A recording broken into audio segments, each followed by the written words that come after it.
इंकलाब news live. नमस्कार दोस्तों, आप देख रहे हैं इंकलाब न्यूज लाइव में फारूक शाह और इस वक्त हमारे साथ दीना रामदास वर्मारी जी हैं जो प्रभाग 10 से चुनाव लड़ रही हैं।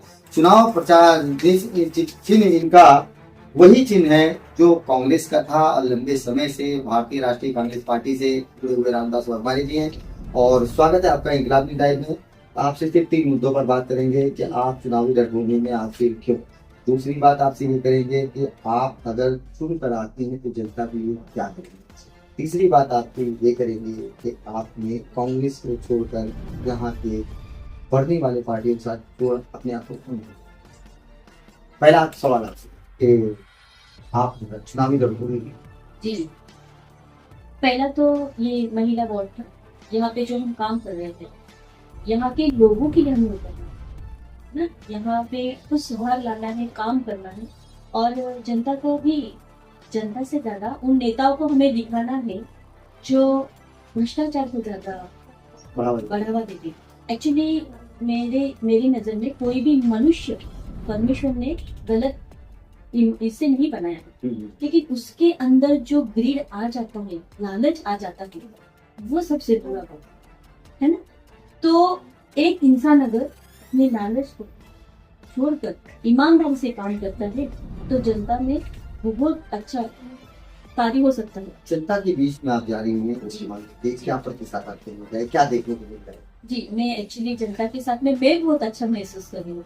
मुझे ऐसे नहीं लग रहा है कि मैं जनता के बीच में कोई अनजान हूँ। मैं हर किसी से मिल रही हूँ और सबसे मुझे ऐसा रिस्पॉन्स है जैसे कोई मेरे परिवार की बहन है, कोई मेरे पिता है, कोई मेरा भाई है। बस मुझे ऐसे ही सब में मुझे मेरे परिवार के सदस्य ही दिख रहे हैं। तो मुझे बहुत अच्छा रिस्पॉन्स भी आ रहा है और बहुत पॉजिटिव वाइब्स भी उनसे मेरी और इसका कारण क्या हो सकता है? तो भारतीय राष्ट्रीय कांग्रेस पार्टी की तरफ लोगों का रुझान है, उसकी वजह से आपको ये प्रतिशत मिला है, या फिर आपकी पार्टी आपने यहाँ पर वर्तमान स्थिति में काम करना, आपने पहले लंबे समय से जनता की सेवा किया है, इसके लिए आपको प्रतिशत मिला? जी भाई, मैं ऐसा बोल सकती हूँ दोनों है। मैं ऐसा नहीं बोलूंगी कि केवल मैंने काम, जनता सब जानती। हम लड़ने के लिए उतरने से पहले ही जनता सब जानती कि उन्हें किसका जरूरत है। उन्हें पता है कांग्रेस का सबसे महत्व क्यों ज्यादा है, एक दूसरे में जाति में कभी भी उन्होंने भेद नहीं किया। इसी की वजह से जनता, मेरे हिसाब से तो जनता जानती है कि इस चीजों का उनको जरूरत है ही नहीं। उनको जरूरत है उनके मूलभूत अधिकारों के लिए, है ना। आप मूलभूत अधिकारों के लिए क्या करने वाली हैं और क्या आप जनता के लिए विशेषताएं रहेंगी अगर इस बार चुनाव में चुनती? देखिए, हमारे नाला सोपारा में सबसे ज्यादा महत्वपूर्ण है पानी, और मनुष्य को जीवन के लिए पानी जरूरी है। हमारे शरीर में 70% पानी होता है और पानी अगर कम हो जाता है मनुष्य मर जाता है। इतना पानी इम्पोर्टेंट है, लेकिन नाला सोपारा में स्वच्छ पानी का बिल्कुल भी सुविधा नहीं है। यहाँ तक कि अभी भी टैंकर्स आता है, टैंकर्स का पानी आता है, और तो और आप देखोगे बिस्तरी बॉटल से हमें पानी खरीदना पड़ता है।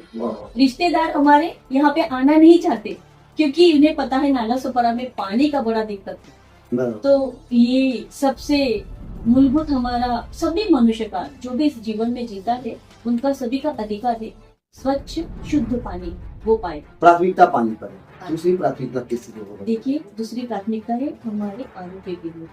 जैसे आप जानते हैं हमारे यहाँ पे नगर पालिका का हॉस्पिटल है और पिछले जब से वो बना था वहाँ पे डॉक्टर का कोई गलती नहीं है, प्रशासन का गलती है।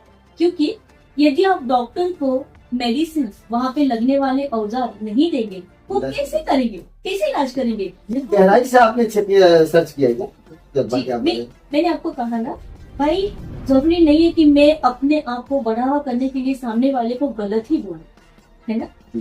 मुझे परमेश्वर ने बुद्धि दिया है, मैं देख सकती हूँ, मैं जान सकती हूँ कि मैं जरूरत क्या, फिर मैं क्यों किसी चीज को प्रोपोगंडा करूँ। मतलब यहाँ डॉक्टर की गलती नहीं है, यहाँ डॉक्टर गलती सिस्टम भी है। क्या डॉक्टर चाहता है किसी पेशेंट को मारना? फिर वो डॉक्टर क्यों बने? यानी आपकी प्राथमिकता आरोग्य पर है। आरोग्य में डॉक्टर्स को जो जरूरत है वो दिया जाएगा, प्रोवाइड किया जाएगा। तो उनको बिल्कुल भी ये इच्छा नहीं है कि अपना पेशेंट के लिए वो काम नहीं करे। नगर पालिका के चुनाव में जनता आपको चुनेगी। जी, मैं इन्हीं कार्यों पे काम करना चाहती हूँ। ईमानदार मन से अपने जनता के लिए, अपने लोगों के लिए, मैं जानती हूँ हर चीज का हल है, बस उस हल को कॉम्प्लिकेटेड नहीं करना है। हल सामने ही है, जहाँ पे समस्या है ना भाई, वहीं पे उसका हल भी है।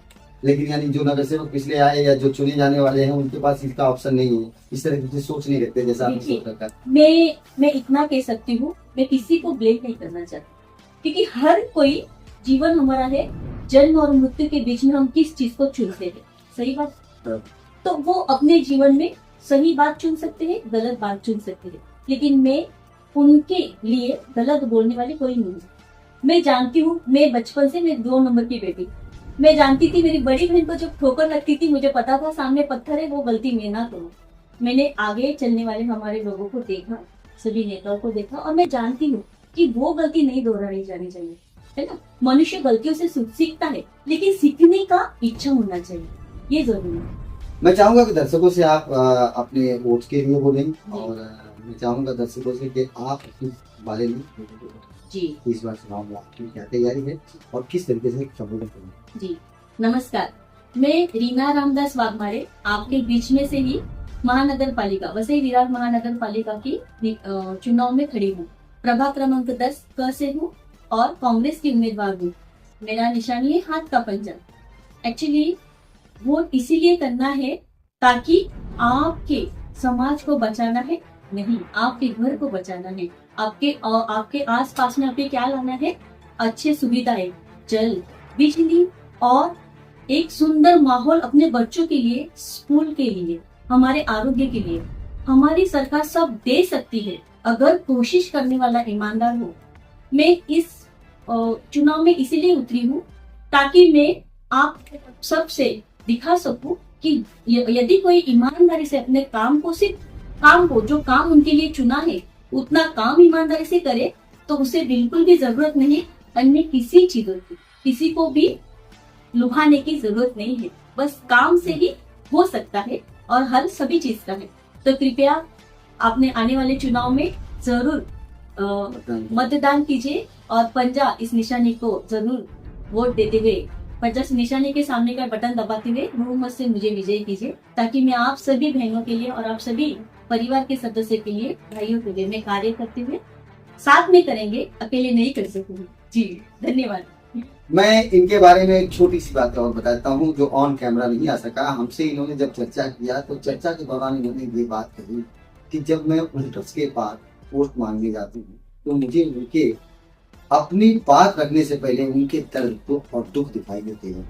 वो इंसान की तरह नहीं रहते हैं जैसा इंसान को रहना चाहिए। ये बहुत बड़ी बात होती है कि आप अपने अंदर नहीं बोल पाए, लेकिन जो बातें आपने कही वो काफी प्रभावित करती हैं वोटर्स को, कि आपने जिस हिसाब से कहा कि आप वोट मांगे, कैसे कहा था आपने? एक्चुअली भाई कैसा है, अब तक मुझे लोग वोट मिलने आते थे। चुनाव से पहले भी हम काम करते थे, कोरोना में भी हमने बहुत सारा काम किया। हमने नगर पालिका के हॉस्पिटल में भी बहुत बार मैं दौड़ी हूँ, रात में 2:30 बजे 3 बजे। लेकिन उस समय में मैं कभी नहीं देखा कि मेरा ये मेंबर जो मेरे पास आ रहा है वो किस जगह पे रह रहा है। लेकिन अभी चुनाव की वजह से मुझे ये मौका मिला प्रचार के लिए सभी के और जाते हुए कुछ जगह पे मुझे बहुत ज्यादा विचलित मन किया कि सच में इतना मच्छरों के बीच में वो कैसे रह सकते हैं। मैं बोल नहीं पा रही क्योंकि मैं मुंह खोलूं तो मच्छर मुंह में आ जाए। इतना बुरा परिस्थिति में छोटे बच्चों को देख के, उनके बचपन को देख के मुझे बहुत दुख हुआ था। ये मैं ऐसा दिखावे के लिए नहीं, लेकिन सच में उस वक्त मुझे रोना भी आ गया कि मुझे ऐसे लगा कि सच में मैं कितना दिन तक शांत बैठी रही और मैंने क्यों नहीं सवाल पूछा कि आप क्यों नहीं करते। मैं तो परमेश्वर को इस बात में भी धन्यवाद देना चाहूंगी कि उन्होंने मुझे इस जगह पे उतारा ताकि मैं देख सकूं। जी, शायद परमेश्वर चाहते थे कि मैं देखकर उनके लिए कर सकूं, ईमानदारी से करना चाहते हैं।